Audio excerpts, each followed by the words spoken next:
Les Foulées du Loup de Markolsheim, organisées le week-end de la Pentecôte, c'est l'occasion de se défouler pour la bonne cause. Une course solidaire de 5, 7 ou 10 km à faire au pas de course ou en marchant proposée par Sport Évasion. L'intégralité des frais d'inscription sont alors reversés chaque année au Centre européen d'études du diabète présent pour l'événement.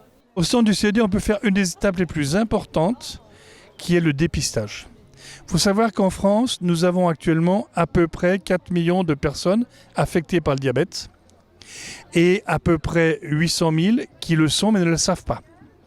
En Alsace, on a à peu près 15 000 personnes qui sont diabétiques et ne le savent pas. Maladie sournoise, maladie qu'on ne veut pas trop non plus entendre, ce qui fait que les gens n'ont souvent pas diagnostiqués, pas dépistés et donc traités trop tard.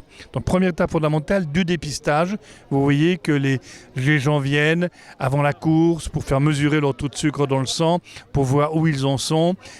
Et puis un message aussi de prévention. Il y a 2 préventions possibles. Une qui est très efficace, qui est l'activité physique. Une qui est également qui est plus difficile, qui est l'alimentation. Il y a des messages que l'on transmet, on les écoute, on insiste beaucoup sur le message d'activité physique, les fameuses 30 minutes de marche 3 fois par semaine, qui sont des messages très simples, mais qui sont des messages très porteurs. Donc dépistage, prévention, c'est déjà des messages importants. Le Centre européen d'études du diabète a été créé en 1991 à Strasbourg. Il s'agit d'une structure d'études dédiée aux patients qui fonctionne depuis le début avec le soutien et la solidarité alsacienne. Un soutien qui représente une grande source de motivation auprès des chercheurs.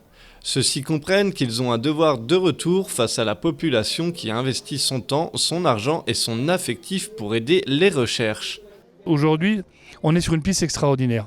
Et justement, qui se rapproche de ce qu'on vient de faire là, c'est-à-dire qu'on est en train de démontrer que le muscle et le pancréas travaillent en étroite collaboration, que le muscle, chaque fois qu'on le contracte, il envoie des hormones. Donc ce n'est pas seulement un organe qui se contracte, c'est une vraie glande qui envoie des hormones au pancréas. Et selon le niveau d'activité, selon le type de muscle que l'on sollicite, eh bien les messages sont différents. Mais surtout, de ces molécules que le muscle envoie, on va tirer des médicaments qui seront probablement les médicaments les plus intéressants dans les années à venir parce que ce seront des médicaments très efficaces.